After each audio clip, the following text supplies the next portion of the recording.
Bill Shepard is the pilot.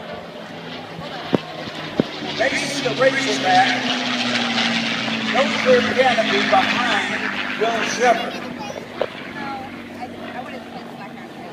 During the run-up to World War II in the early 1940s, the U.S. Army Air Corps, under pressure to train black men to become pilots, the brass doubted that they could do it. However, at the direction of President Franklin Roosevelt, a flight training program was set up, that is, in Tuskegee Airmen. The program was designed by the Army Air Corps to prove that black men could not fly. Yes, I repeat, designed to prove that black men could not fly. But they were so wrong. As Bill Shepard continues to fly the Red Tail airplane, just like the one in the movie by the name of Red Tail. Initially, the Tuskegee Airmen were not allowed to escort bombers and were sent to low-priority missions like strafing ground targets. These types of missions kept them from finding enemy aircraft and scoring victories against the enemy. A further effort by the military higher-ups to prove that they could not do the job.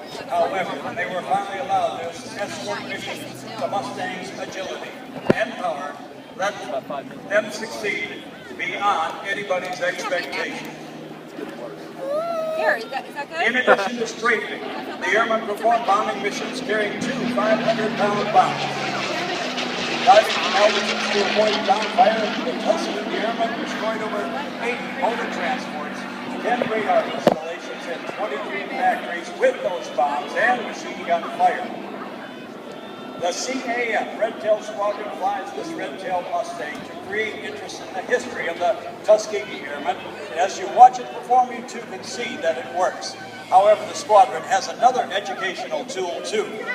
They created Rise Above. It is a traveling theater that is close to the display of the many flags in our park. It is free, it's got 32 seats, it's about a 22-minute movie, and it is tremendously entertaining. You need to see it before you leave tonight. Look for a mobile Woodlawn theater that says Rise Above, and their Pemberton Air Force volunteers will be happy to get you a seat. Now, as the airplane continues to pass, as you might know from history, or perhaps you don't, the Tuskegee Airmen, the black pilots of World War II, were extremely successful in escorting our bombers on their long-range daylight bombing raids deep into enemy territory. They reduced the attrition rate of those bombers that were attacked by the enemy fires and shot down in droves. Tuskegee Airmen maintained close support on their B-17 pilots, and as Bill Shepard waved away, the white bomber pilots said, "I want those Red Tail guys." Those African-American pilots don't run off. They stay with the bomber. They get me to my bombing mission. I can drop the bombs and get back home again. Bill has brought that airplane all the way in from Ontario, Canada. He is part of the Canadian Harvard Association. Bill's been a member of the Commemorative Air Force for several years. He, along with his wife and 3 daughters, live in Woodstock, Ontario, Canada. And Bill is an example of what can be accomplished through hard work and determination. If you've never seen the movie Red Tail, it premiered about 2 Januaries ago. Rent it or subscribe to it, and you will see an airplane just like this with at least one of the black actors, Cuba Gooding Jr. It tells the story of their determination